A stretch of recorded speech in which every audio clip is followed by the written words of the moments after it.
Hi there, it's Dr. Laura Lassiter again, and I'm here to take a little bit deeper dive into what it is that our hearts truly long for. We talked about that on the last video. And I guess my question around that is what is it that takes us away from what we truly long for? And I know for me, it's actually myself. Oftentimes, it takes me away from what I truly long for. It's my thoughts that do that. It's believing my thoughts. And so I thought I would guide you through an exploration of how our thoughts do that. I invite you to close your eyes with me and just pull your energy back behind your eyes into the center of your head and just rest there in that space. I'm going to keep us there for about 10 seconds, and I'd like you to notice any thoughts that appear during that time. Starting now.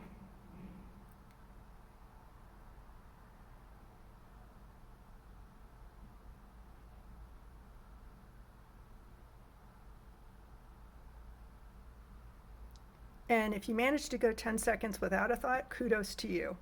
That's a feat in and of itself. But probably most of us had at least one thought. And where do those thoughts come from? Nobody really knows. They come out of nowhere and they go back into nothingness. That is, if they aren't sticky thoughts. And by sticky thoughts, I mean thoughts that grab our attention. Oftentimes they're thoughts that have a lot of emotional charge, or they're thoughts that we've had before many times that have gathered a lot of energy around them.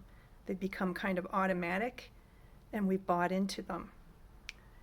And so when there's a sticky thought, we get pulled in. And we can get pulled into a rabbit hole.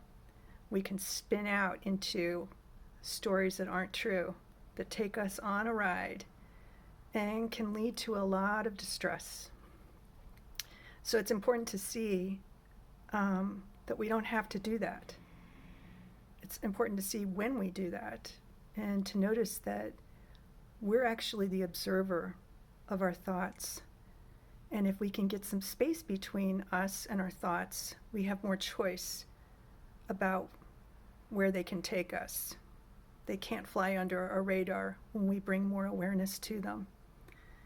And so now I'd like you to close your eyes again, and I'm going to introduce a thought that I think many, if not all of us, have had at one time or another. And that thought is, this shouldn't be happening.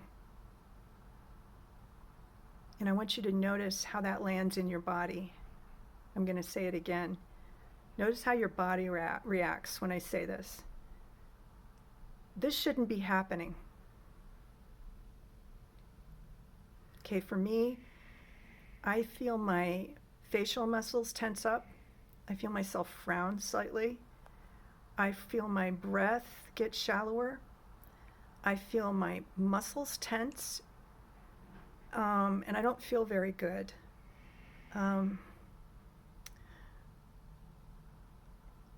And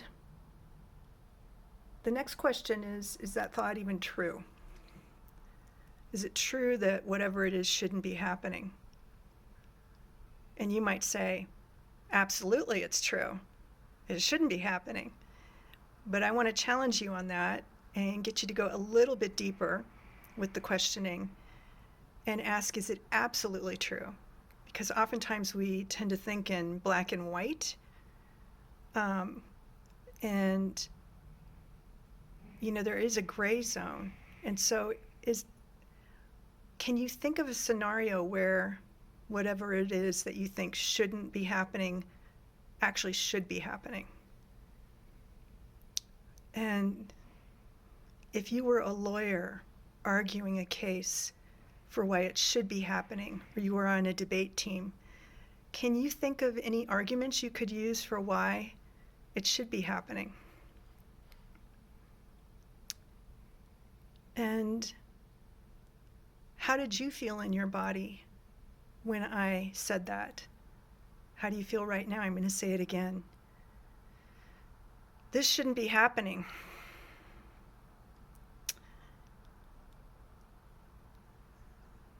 So what kinds of sensations do you notice in your body? Most of the time it's a tensing up. And so I am, and you know, when we argue with reality, when we argue with what's actually happening, we're always going to lose. There's no way we can win an argument with what's actually already happening. And so we may not like what's happening, we may not agree with it, but if we can come into acceptance that it is happening,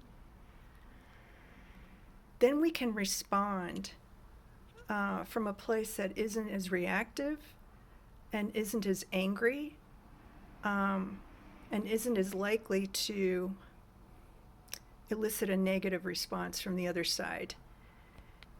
And so let's explore with that. If that thought, this shouldn't be happening, if you were gripping it, do that right now with your hand. Just hold on to it. Hold on to it.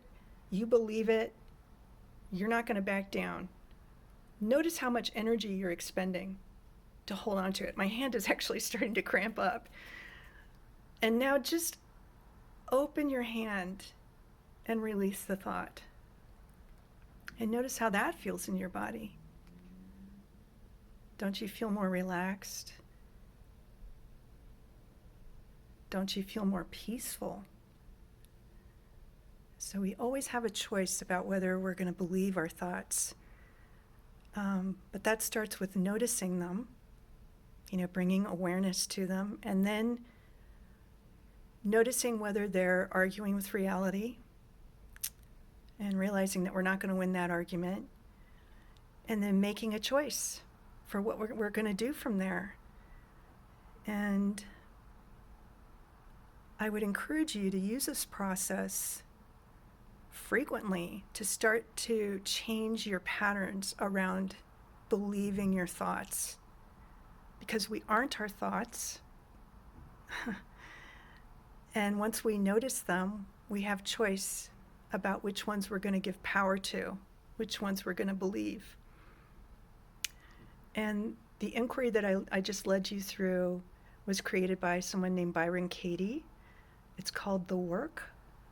And she's written several books, I think, if you want to dive into it deeper. I only gave you a small taste here, but it's enough to get started.